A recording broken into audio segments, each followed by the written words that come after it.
কেমন হবে জান্নাত আসুন জেনে নেই। ভূমিকা বাদ দিয়ে সরাসরি শুরু করি। জান্নাতি রমণীরা কেমন হবে? জান্নাতি মহিলারা তাদের স্বামীদের সমবয়স্কা হবে।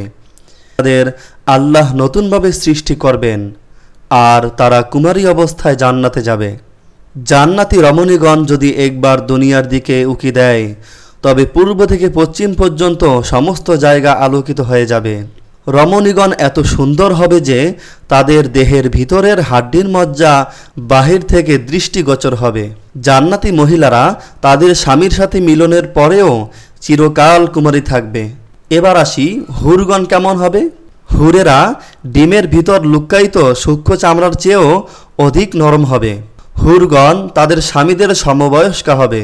হুরেরা এত লজ্জাশীল হবে যে স্বীয় স্বামী ছাড়া অন্য কারো দিকে চোখ তুলে তাকাবে না। হুরগণ ডাগর ডাগর চোখ বিশিষ্ট হবে। চোখের কালো অংশ একেবারে কালো এবং সাদা অংশ একেবারে সাদা হবে। জান্নাতি গাছ কেমন হবে? জান্নাতে সব ধরনের ফলের গাছ থাকবে, তবে খেজুর, ডালিম ও আঙ্গুরের গাছ অধিক পরিমাণে থাকবে। জান্নাতের বৃক্ষ কণ্টক মুক্ত হবে, অর্থাৎ কাঁটা মুক্ত হবে। জান্নাতে বৃক্ষসমূহের ছায়া অনেক দীর্ঘ হবে। জান্নাতের সব গাছের মূল স্বর্ণের হবে। তুবা জান্নাতের একটি গাছের নাম, যার ছায়া 100 বছরের রাস্তার সমান দৈর্ঘ্য হবে। এই বৃক্ষের ফলের খোসা দিয়ে জান্নাতীদের বস্ত্র তৈরি করা হবে। জান্নাতের ফল ফলাদি। জান্নাতে মৌসুমি সকল প্রকার ফল থাকবে। কলা ও কুল জান্নাতের ফল। জান্নাতি ফলের শীষ এত বড় হবে যে তা যদি দুনিয়াতে আসতো তবে সাহাবাগণ কিয়ামত পর্যন্ত তা খেয়ে শেষ করতে পারত না। জান্নাতে যখন কোনো বৃক্ষের ফল পড়বে তখন সঙ্গে সঙ্গে উক্ত স্থানে অপর এক নতুন ফল ধরবে। জান্নাতের ফলমূল কখনো ফুরিয়ে যাবে না এবং নষ্টও হবে না। সুবহানাল্লাহ। জান্নাতের প্রাসাদসমূহ। জান্নাতের অট্টালিকাসমূহ সোনা চাঁদির ইট দিয়ে নির্মিত হবে। জান্নাতের কঙ্করসমূহ হবে মতি ও ইয়াকুতের, আর মাটি হবে জাফরানের। সকল জান্নাতীর অট্টালিকায় তাঁবু থাকবে, আর সেখানে হুরেরা অবস্থান করবে। জান্নাতের প্রতিটি তাঁবু 60 মাইল বিস্তৃত হবে। ভিতরে খুব সুন্দর মতি থাকবে। জান্নাতের নদীসমূহ। জান্নাতে সুস্বাদু পানি, সুস্বাদু দুধ, সুমিষ্ট শরাব ও স্বচ্ছ মধুর নদী প্রবাহিত হবে। জান্নাতের নদীসমূহের পানির রং ও স্বাদ সবসময় একই রকমের থাকবে। সাইহান, জাইহান, ফুরত ও নীল জান্নাতি নদী। কাউসার আল্লাহর পক্ষ থেকে রাসূল সাল্লাল্লাহু আলাইহি ওয়াসাল্লামকে প্রদত্ত উপহার। কাউসার নদীর পানি দুধ অপেক্ষা শুভ্র এবং মধু অপেক্ষা মিষ্টি।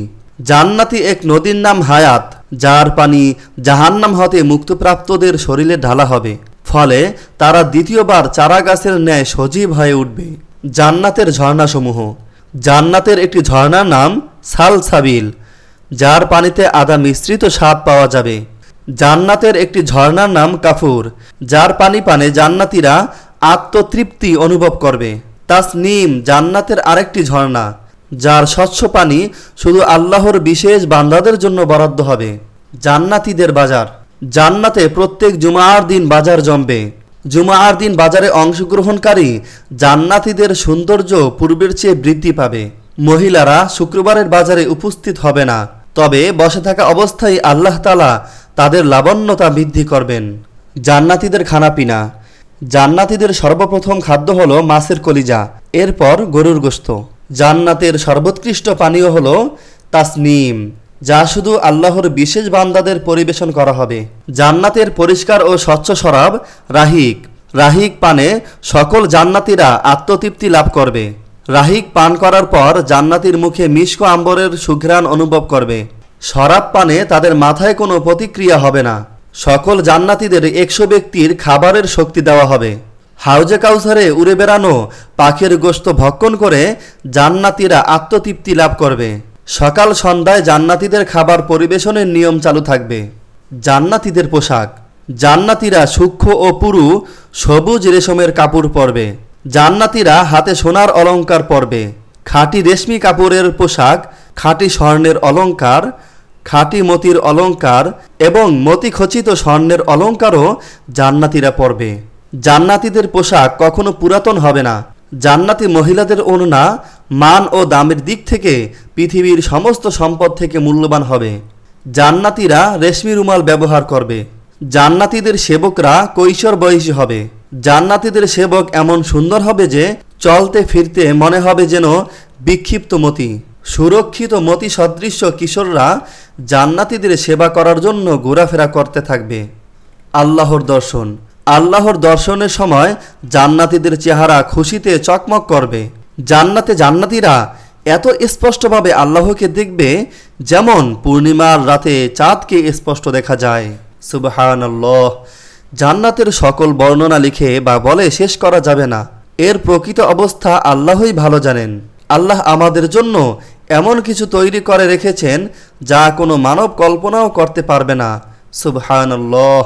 আল্লাহ আমাদের সকলকে জান্নাতের এমন নিয়ামত লাভ করার মতো তৌফিক দান করুক, আমিন। আপনি যদি জান্নাত জাহান্নাম সম্পর্কে অধিক জ্ঞান লাভ করতে চান তাহলে এই চ্যানেলটি সাবস্ক্রাইব করে রেখে দিতে পারেন। আপনার প্রতি শুভকামনা রেখে আজকের মতো বিদায় নিচ্ছি। আসসালামু আলাইকুম ওয়া রাহমাতুল্লাহি ওয়া বারাকাতুহু। জাযাকাল্লাহ।